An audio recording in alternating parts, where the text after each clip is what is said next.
हरि मल्लिकर सन्देह से ही लोक ता झीर बली देइछे। तेणु आमे से तांत्रिक लोकर ठिकणा हरि मल्लिक ठारू नोट करी सेठारू फेरी आसिलु। बाटरे आसुथिबा समय सुब्रत सार मते पचारिले, तुमे आज जो तांत्रिक कथा कहूथिल ताकू केउठी भेटिथिल? मु संगे संगे जहाँ सब घटिथिला तांकू कहिथिले। एहा परे आम सहित थिबा चौकिया जनक हरि मल्लिक देइथिबा ठिकणा सहित मु कहूथिबा स्थान समान बोली कहिला। एहा परे सुब्रत सार मो कथा को विश्वास जाई मते धन्यवाद जणाई कहिले, तुम एठी जोग देवार प्रथम दिन ही गोटे केस्र समाधान करदेल। मु कहली, सार केस्र एजाएं समाधान होइनी जे पर्यंत आमे सेई लोक को न धरिचु। सुब्रत सार कहिले, एबे राति अधिक हेलाणी, तेणु आमे थाना को फेरी जिबा, काली दिन रे से तांत्रिकर कथा बुझिबा। एहा परे आमे थाना को फेरी आसिलु। मु आउ महांती बाबू दुहे आम क्वार्टर को आसी खाई पी सोई पड़िलु। परदिन सकाळ हेबा परे सुब्रत सार को खबर आसिला तुरंत मते तांको भेटिबा पई। तेणु काल विलंब न करी मु चलिली तांको रूम को। आस्ते आस्ते कबाट ठक ठक कली। सेपटू सार कहिले जे कबाट खोला अछि। मु भीतर को जाई देखे तो मद बोतल आउ पोड़ा सिगरेट टेबुल उपरे भर्ती होई पड़िछे। सार कहले, कौन देखुच? सियाड़े ध्यान न दे मो कथा सुनो। ए फाइल नियो, से शांतिपुर मर्डर केस्र फाइल। एथिरे समस्त रिपोर्ट अच्छे। एबेठारु तुमको ए केस्र दायित्व दिगला।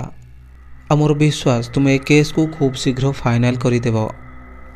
मु आज्ञा हाँ मारी फाइल टी को धरी ईश्वर को डाकी डाकी मो क्वार्टर को फेरिले। द्वार रे महांती बाबू पचारती, अरे कौन है तुमको सार कौन पाई डाकी थिले? मु किछि न कही तांको हाथ को फाइल टी को बढ़ाई देले।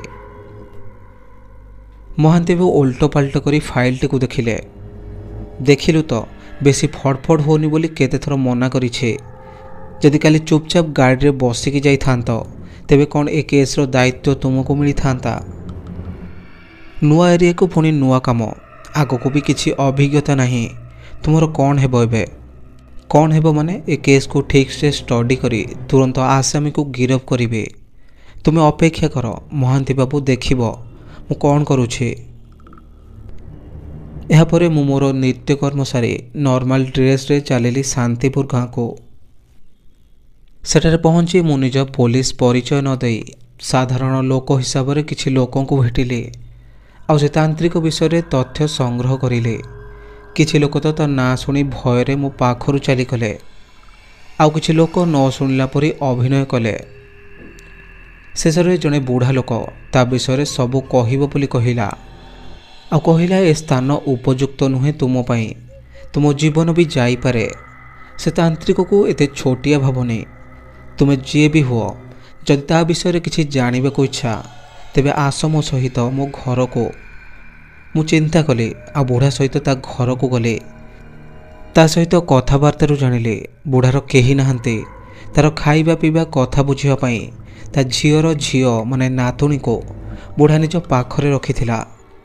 से झीओ पाख स्कूल ले सप्तम क्लास रे पढ़ुथिला, किंतु दिने से घर को फेरी नथिला। संध्या हेलाणी, 4टा बेलू फेरिबा कथा। तेणु बुढ़ा नातुणी को बहुत खोजा खोजी करी शेष झीओ पाख को खबर देला। झीओ भी कहला ता पाखरे भी से नाही। एहा परे बुढ़ार मुंड खराब। 13 वर्षर पिला गला कुआडे। बहुत जगह खोजा खोजी परे जंगलू तार मृत देह 2 दिन पर मिलिला। ठीक हरि मल्लिकर झील जेपरी हत्या होइछे ठीक सेमिति बुढ़ार नातुणीर हत्या होइथिला। ए घटना 2 मास तलर। ए विषय थाना रे कौनसी अभियोग बुढ़ा से तांत्रिक भय करि नथिला।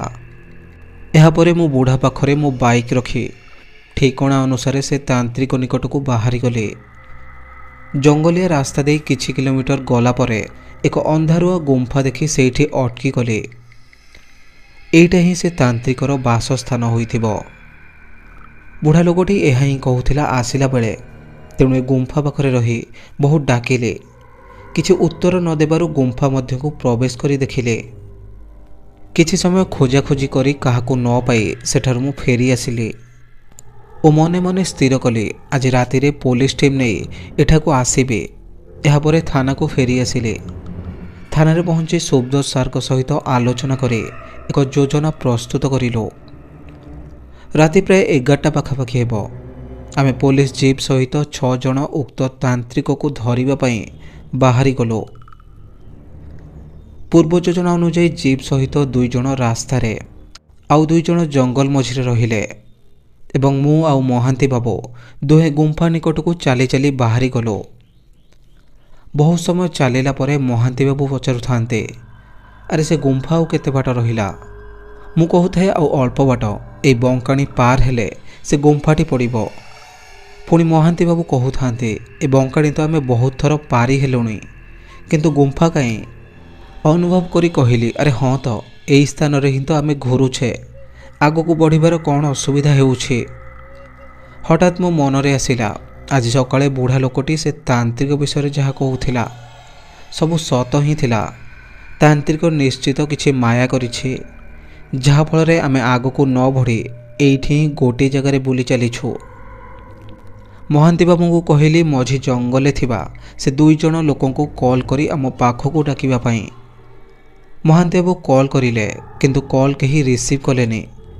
तेणु रास्ता उपरे थिबा से 2 जण को मध्य कॉल कलो, से दुहे भी कॉल रिसीव कलेनी। सेतबेलकु भयरे मो तंटी सुखिबाकु लागिलानी। एते राति रे निछाटिया जंगल मझिरे कौन करिबो? शेषरे सुब्रत सार को फोन करी सबु कथा कहिलो। से संगे संगे अन्य किछि स्टाफ पठाउछंती कही कॉल काटिदेले। किछि समय मध्यरे महांती बाबू चेता हराई पड़ीगले। मु मध्य तांको परे परे चेता हराई पड़ीगली। सकाळु आखि खोली होश को फेरी देखिलु हॉस्पिटल रे आमे 6 जण ट्रीटमेंट हेउछु। सुब्रत सार पूरा विव्रत कौन एमिति सेठी होइथिला जे आमे 6 जण अचेत होई पड़िथिलु। से आमको प्रश्न पर प्रश्न करुथांते, यार उत्तर काहारी पाखरे भी न थाए। वास्तव में कौन होइथिला सेठी मो मध्य चिंतारे थाए। मनरे बारंबार प्रश्न भी आसुथाए। शेषरे मु कहिली से तांत्रिक निश्चित किछि करिछे जहा द्वारा आमे सेठारे अचेत होई जाइथिलो। सुब्रत सार मो कथा सुनी ठो ठो होई हसी उठिले आउ कहिले, अच्छा ठीक अछि, आज राति रे मु निजे सेठाकु जिबे, देखिबी से तांत्रिक मोर कौन करुछे।